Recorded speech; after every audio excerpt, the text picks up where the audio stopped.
Meantime, back here in the U.S. tonight and to the new fallout that could affect so many women in this country. It comes after that decision declaring frozen embryos are people by Alabama's highest court.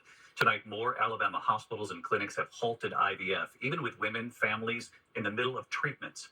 Tonight, Vice President Kamala Harris saying this is because of Donald Trump and his picks for the Supreme Court overturning Roe.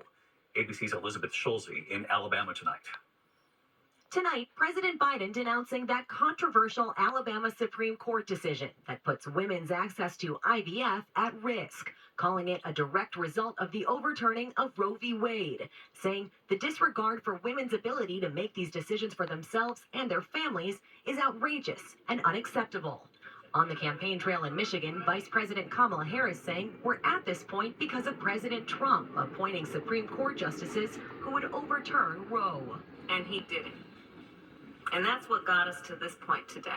And just days after the state Supreme Court's ruling, almost half of Alabama's fertility clinics are pausing IVF treatments. Dr. Beth Malizia at Alabama Fertility Clinic describing the heart-wrenching calls to patients. We've got patients who are already with this sort of extreme stress, and then you put this decision that's coming out of nowhere on top of that, and it's awful. 238,000 families in the U.S. undergo IVF every year to try to become pregnant. Each cycle averages $12,000. How does someone else get to dictate what I say, what I want for my family?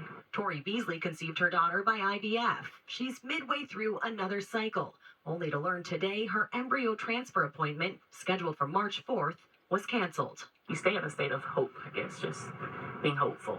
Are you hopeful today? I'm still hopeful. That's all I have right now. Undergoing IVF is a deeply personal decision. We've been speaking to so many families here in the middle of this process. They are angry and confused in the middle of an already stressful process. Some have spent their life savings in what they think, David, could be the only option for them to have a child. David. As you said, deeply personal for millions of families. Elizabeth, thank you. We turn now to the